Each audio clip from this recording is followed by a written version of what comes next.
Pessoal, agora nós contamos aqui com dois grandes nomes da fisioterapia brasileira, não somente brasileira, também internacional, para falarmos um pouco sobre a pandemia da Covid-19, algo que a gente ainda vive de forma extremamente intensa.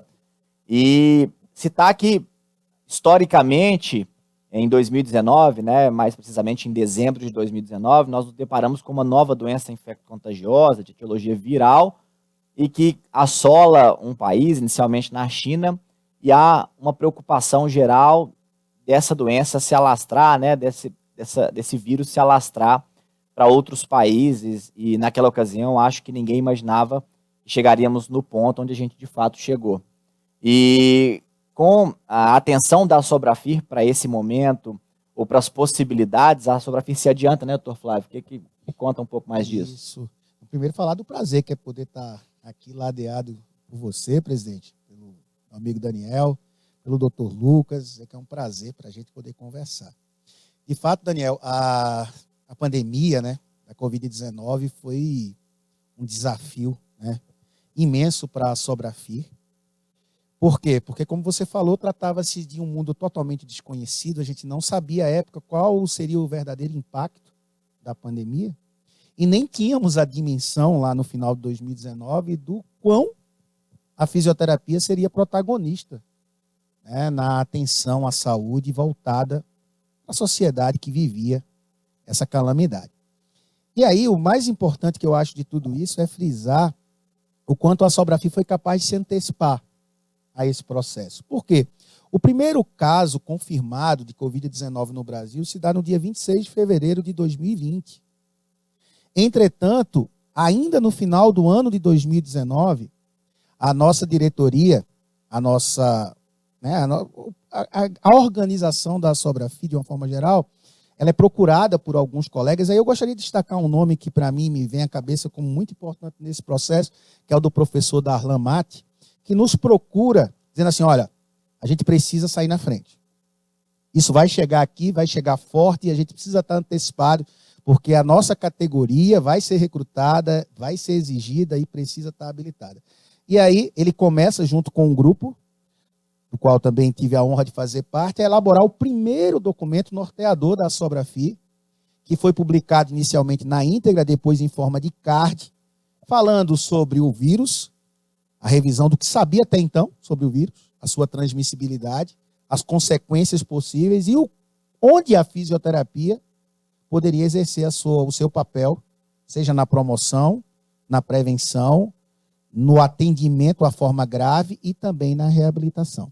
Então, essa foi a primeira iniciativa e, a partir daí, desenvolveu-se as atividades de um comitê que foi formado, que a gente pode falar um pouco mais sobre ele daqui a pouco, com inúmeras ações. Ações essas que incluíram desde a visita ao Ministério da Saúde, oferecendo os préstimos da Sobrafir para contribuir na qualificação profissional e a emissão, né, a elaboração e a publicização de uma enormidade de documentos que foram sendo atualizados ao longo do tempo, norteando os nossos profissionais, que, como você disse, foram recrutados em grande quantidade. Nunca nós tivemos tantos fisioterapeutas no ambiente hospitalar inicialmente, não é? Muitos sem experiência, sem formação específica para enfrentamento à doença respiratória grave, e aí a Sobrafir estava ali como esteio, né, publicando, atualizando, protegendo a sociedade quando algumas iniciativas que careciam de evidência iam surgindo, e dizendo assim, olha, tenta seguir esse padrão, porque seguindo aqui, provavelmente a qualidade assistencial vai ser melhor e o desfecho será melhor, né?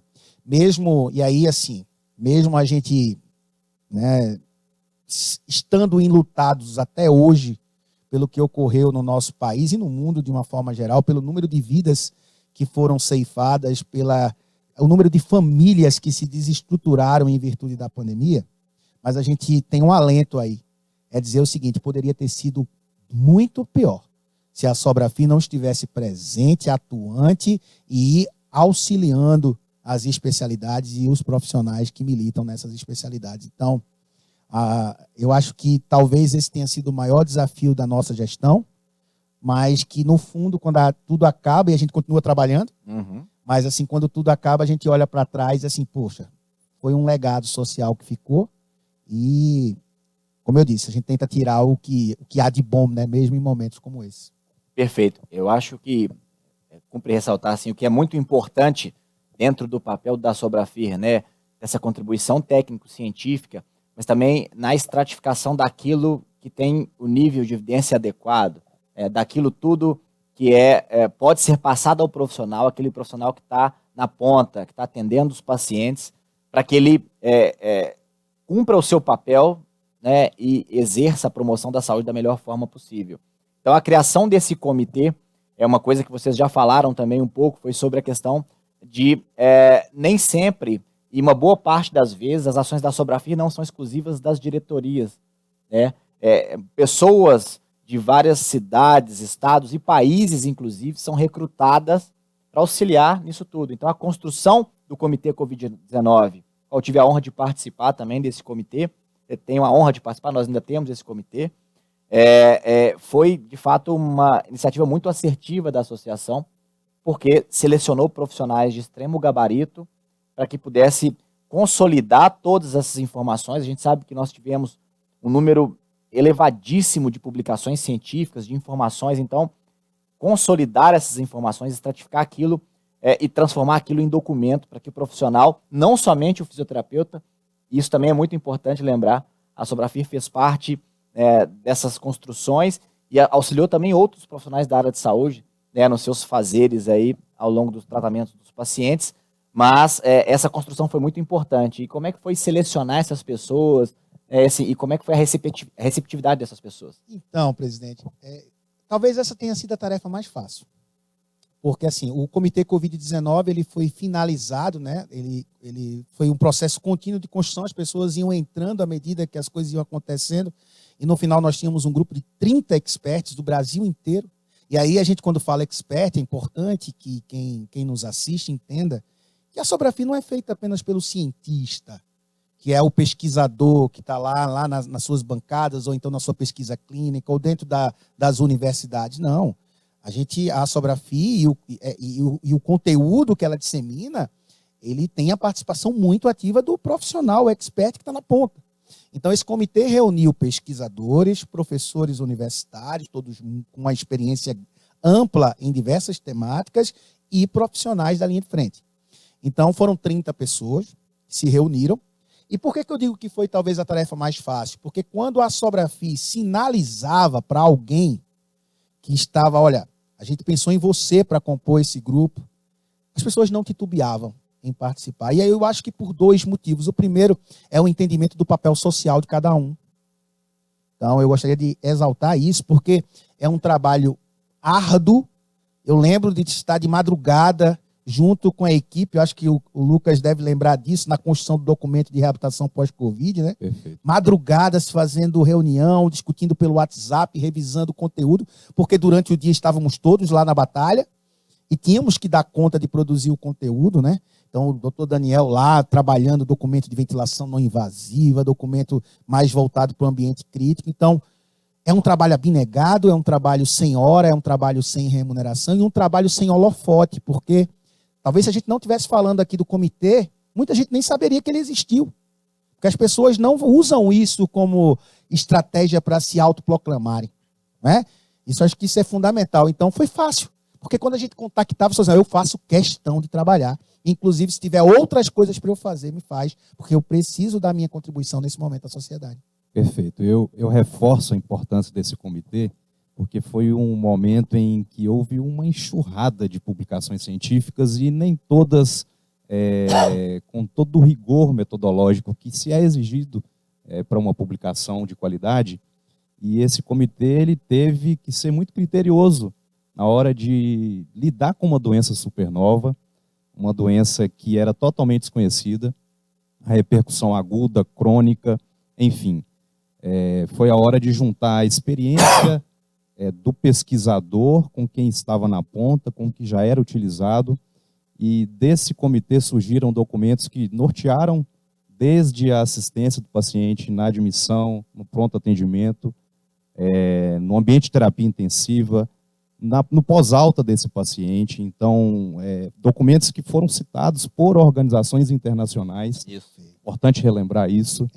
Isso é uma coisa que, assim, quando eu olhei o documento, né, quando o proof do artigo de revisão lá do professor Stefano Nava e outros experts publicados no Jornal do Colégio Americano de Tórax, o CHEST, uma revista internacionalmente reconhecida, quando eu vi lá a tabela do proof citando os documentos que estavam sendo analisados dentro e vi ali a Sobrafi com seu documento de ventilação não invasiva, cara, aquilo para mim me emocionou, me emociona até hoje. Porque eu disse, cara, a única entidade brasileira citada no documento. Maravilha. Então, isso é uma coisa. E a preocupação desse comitê e da diretoria, Lucas, era tão grande com isso, mas com a visão global do momento da pandemia, que além de ser muito criteriosa na triagem dos documentos e na elaboração dos seus pareceres, buscou orientar, inclusive, os profissionais na forma de se comunicar com a sociedade. Perfeito. Para quem não sabe, tem documento da Sobrafi orientando a postura do profissional, do fisioterapeuta, da fisioterapeuta, a, por exemplo, dar uma entrevista, a, por exemplo, gravar para algum veículo de comunicação, ao se posicionar na rede social, porque nós nunca fomos tão recrutados a isso também.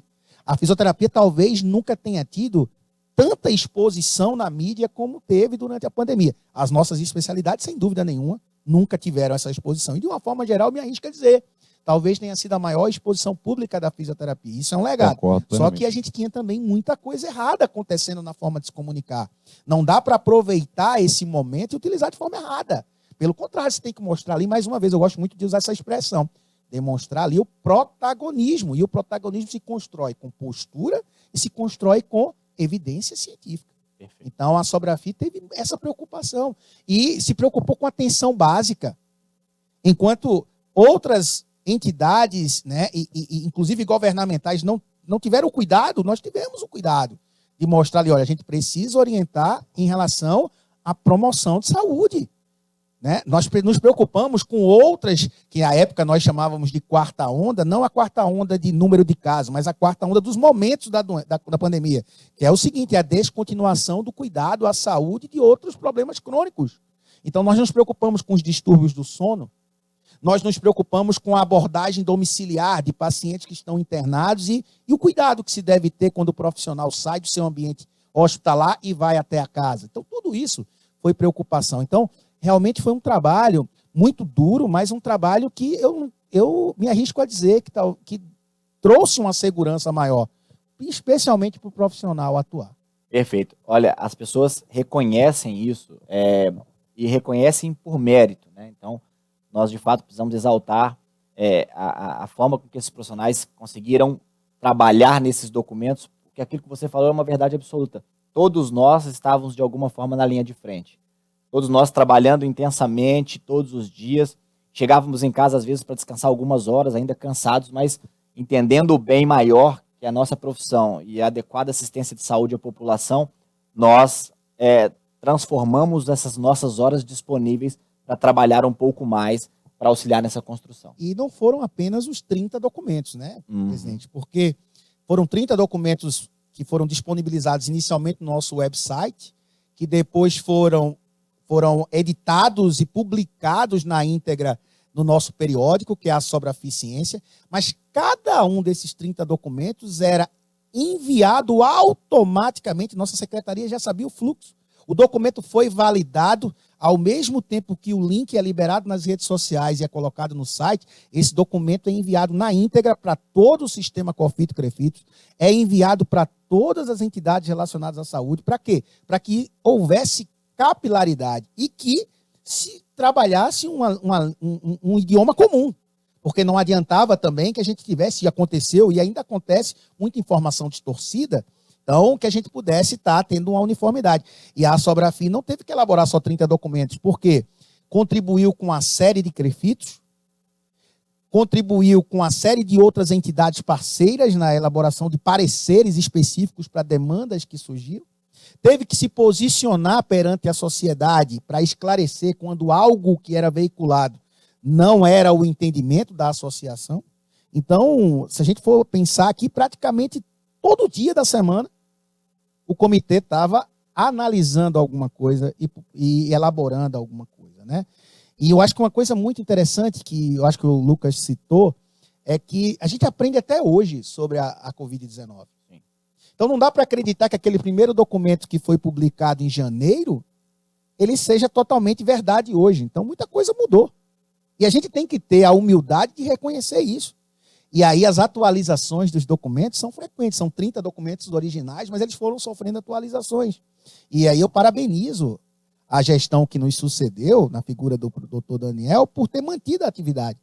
E por estar revisando esses documentos. E tenho certeza que todos do comitê veem isso de forma muito natural. Não é nenhum demérito ao que foi feito. Pelo contrário, é um entendimento de que, olha, assim, o conhecimento mudou e a gente precisa levar a nova informação. Então, eu acho que é um trabalho fantástico. Isso tanto é verdade que, dentro do próprio comitê, a necessidade de atualização surge.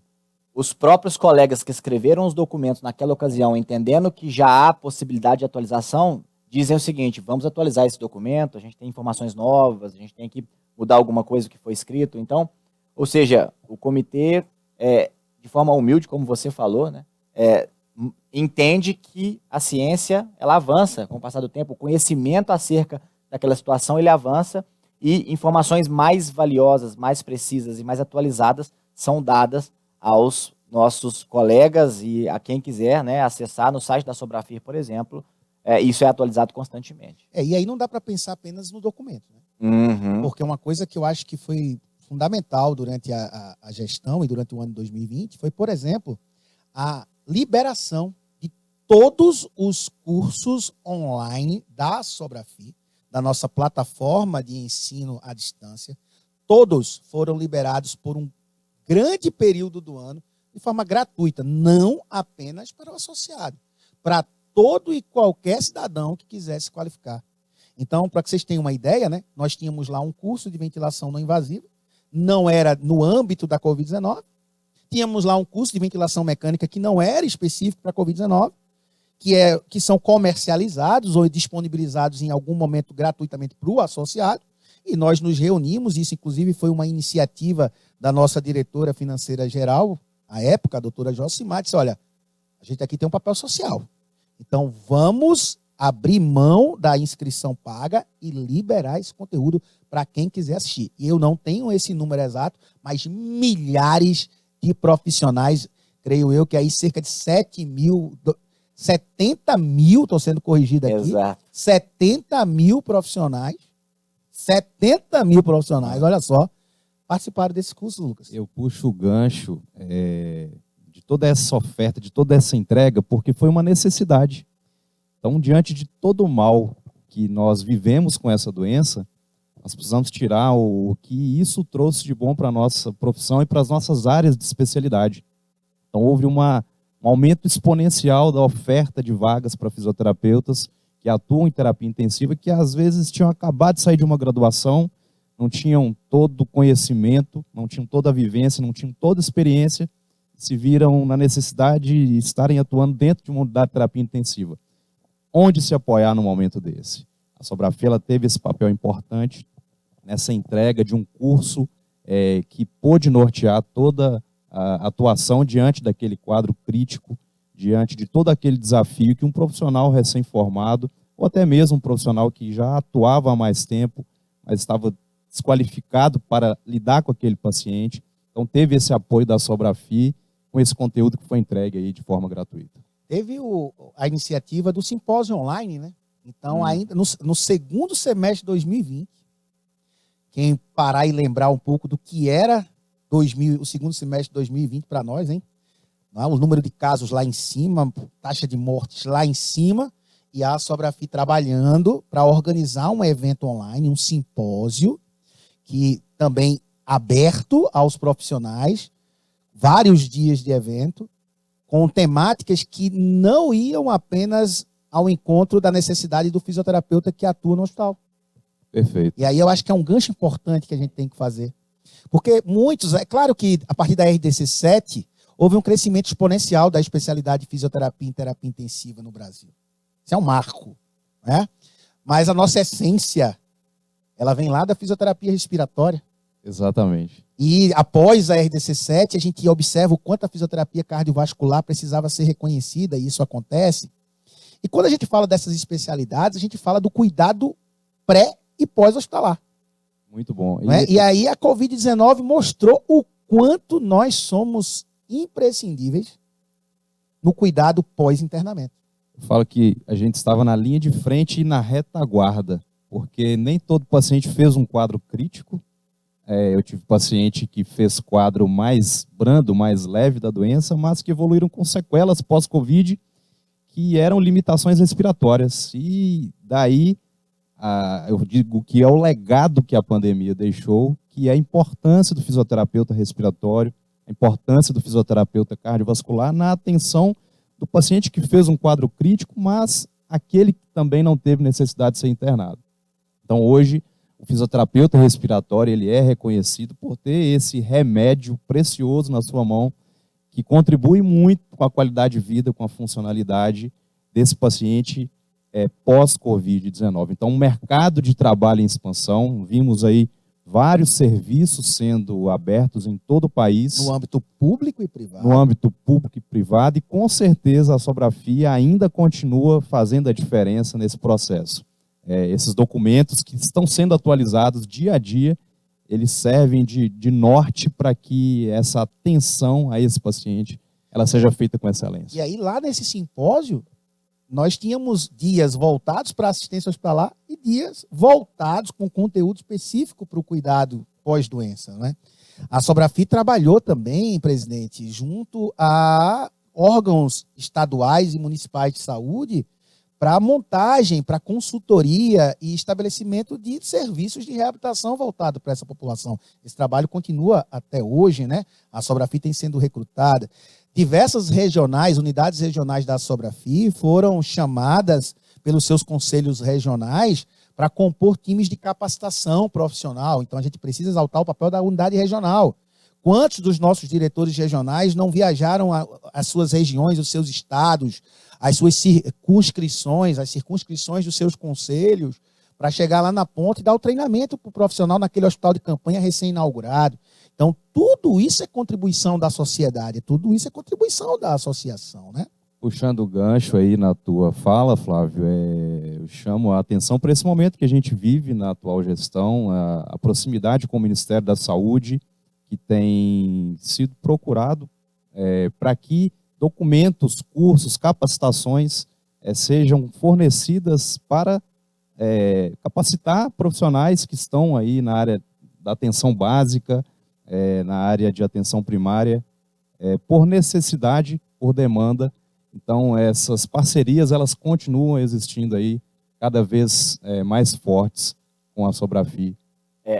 O protagonismo da fisioterapia, ele vai muito além da atenção ao paciente crítico, aquilo que vocês falaram, né? Vai desde a atenção básica, a atenção ambulatorial de uma forma geral, especializada. Então, neste momento, onde nós temos, especificamente agora, uma queda do número de mortes, uma queda do número de internações, nós temos que lembrar também que nós temos vários pacientes que sobrevivem, mas acabam evoluindo com alguma disfunção. E isso é foco da atuação do fisioterapeuta. Isso é importante ser salientado. Isso não foi reconhecido somente por nós, isso foi reconhecido inclusive pela própria população, que atualmente busca muito mais os serviços de fisioterapia, os serviços dos fisioterapeutas, especialistas em respiratório, em cardiovascular, o próprio especialista na terapia intensiva. Então, no momento em que as pessoas não entendiam a função do fisioterapeuta dentro de uma UTI, isso está muito bem consolidado. Não há quem não conheça, e eu acredito que isso no mundo inteiro, a função do fisioterapeuta dentro da UTI. Né? Isso é requerido. Tanto é requerido que nós já temos aprovação de várias legislações estaduais, né, para as 24 horas da fisioterapia. Também é legado da pandemia. Exato, um legado da pandemia. Em breve, eu espero termos essa aprovação em muito curto espaço de tempo de uma lei federal obrigando o fisioterapeuta a 24 horas. Inclusive, vale salientar que no ano de 2020, ela é aprovada na Câmara, vai para o plenário do Senado, é retirado de pauta e está lá. Exatamente. Então é preciso se cobrar isso, né? Porque não pode também esperar que uma vez arrefecendo a pandemia, a gente espera que isso aconteça, mas que isso caia no esquecimento. Perfeito. A Sobrafim não vai esquecer disso. De jeito nenhum. A gente continua lutando e reivindicando isso. Mas os decretos estaduais vão se acumulando. Uhum. Então, hoje a gente tem vários estados onde a fisioterapia 24 horas é obrigatória, né? Onde o título de especialista profissional é exigido para o coordenador. Em alguns locais, inclusive, para o fisioterapeuta assistencialista. Perfeito. E é importante entender que se durante a pandemia muitos profissionais sem a devida qualificação foram recrutados, tinham que ser. Eu brinco muito, eu digo o seguinte, Daniel e Lucas, a gente está na guerra. Uhum. E na guerra é tudo. Na guerra não tem o que pensar. Vai o recruta para lá, para a linha de frente, ou vai para o cara que não estava nem servindo, é buscado em casa para servir na guerra. A mesma coisa aconteceu durante a pandemia. Agora, a gente não pode achar que essa realidade ela deve perdurar. Sim. Então, o que a gente tem que entender é que o título de especialista vem para garantir a exação profissional e mostrar para a sociedade que aquele profissional tem real habilitação para exercer aquele papel. Exato. É isso que a gente defende. Então, sim, se em um determinado momento todos os fisioterapeutas da UTI tiverem que ser especialistas, isso é um ganho da sociedade. E aí cabe a cada um buscar a sua titulação, né? Então, ficou claro durante a pandemia a necessidade, não houve prova, e muita gente questionou isso, foi um outro problema que a pandemia trouxe para a profissão, para as especialidades, mas é importante aproveitar esse legado da pandemia e fazer bom uso dele. A fisioterapia respiratória precisa continuar ocupando esse espaço na atenção primária, na atenção básica, precisa acompanhar o paciente pós-doença pulmonar aguda ou crônica. O fisioterapeuta precisa estar presente na UTI, sendo garantida a sua autonomia profissional, porque isso também está muito claro que é necessário, e continuar alicerçando a sua prática assistencial nas melhores evidências disponíveis. E esse é o papel da Sobrafim. É continuar contribuindo para esse conhecimento técnico-científico do profissional e também buscar a valorização. Porque muito mais do que reconhecimento, isso já não é discutido mais, porque somos de fato reconhecidos mundialmente, mas também buscar a valorização. E da forma que a gente puder, a Sobrafim nunca mediu esforços para isso e continuará nunca medindo esforços para garantir a adequada valorização profissional. Lembrando que o valor vai muito além do dinheiro. O valor ele tem vários significados no dicionário e essa ideia de valorar o profissional é muito maior do que uma ideia de precificar o profissional ou o seu atendimento ou a sua profissão. Então, nós não mediremos esforços, como nunca foi medido esforço, para que o profissional seja adequadamente valorizado, e nós temos um excelente momento para isso. Momento em que nós somos amplamente reconhecidos e é nossa função agora buscar cada vez mais valorização, entendendo que nós já somos cada vez mais valorizados. Perfeito. Quando você fala de valor, presidente, eu sempre digo isso nos meus discursos, que o valor que a gente entrega para o nosso paciente dentro das nossas 3 áreas de especialidade, dentro da terapia intensiva, na saúde cardiovascular e na saúde respiratória, esse valor ele não tem preço. E a pandemia ela veio para deixar esse legado, o quanto nós somos importantes na vida desse paciente que precisa desses cuidados. E vem a calhar aí com esse momento que a Sobrafim ela se fortalece com as suas parcerias institucionais, mostrando aí o seu grande valor e calha com o nosso discurso, com o nosso lema, Nós juntos somos mais fortes. E aí, Lucas, eu acho que você foi muito feliz e o Daniel também. É claro que dentro do conceito do valor encontra-se o retorno financeiro adequado para aquilo que a gente entrega. Mas eu acredito piamente que isso jamais virá antes da entrega de qualidade. Então, o reconhecimento social vem antes e a sociedade atestar que você entrega qualidade, que você muda a vida das pessoas, isso é um outro ponto que antecede a remuneração, a melhora do padrão remuneratório. A gente, felizmente, está seguindo nesse caminho. E aí eu só deixaria um recado, assim, sabe, Daniel? Foi um ano muito difícil. Um ano muito difícil para toda a sociedade, muito difícil para toda a categoria e muito difícil para a diretoria executiva nacional. Eu agradeço demais a todos os meus colegas de diretoria, a todo o comitê, e eu só tenho uma coisa a dizer. Com certeza faríamos tudo outra vez, e faremos, caso a Sobrafim seja recrutada a ter que ir ao enfrentamento de alguma outra condição. Perfeito. Fantástico, excelente discussão. Conseguimos abordar bem todos os quesitos que nós temos condição de abordar hoje, né? Frente àquilo tudo que conhecemos relacionados à pandemia, e sigamos em frente. Muito obrigado.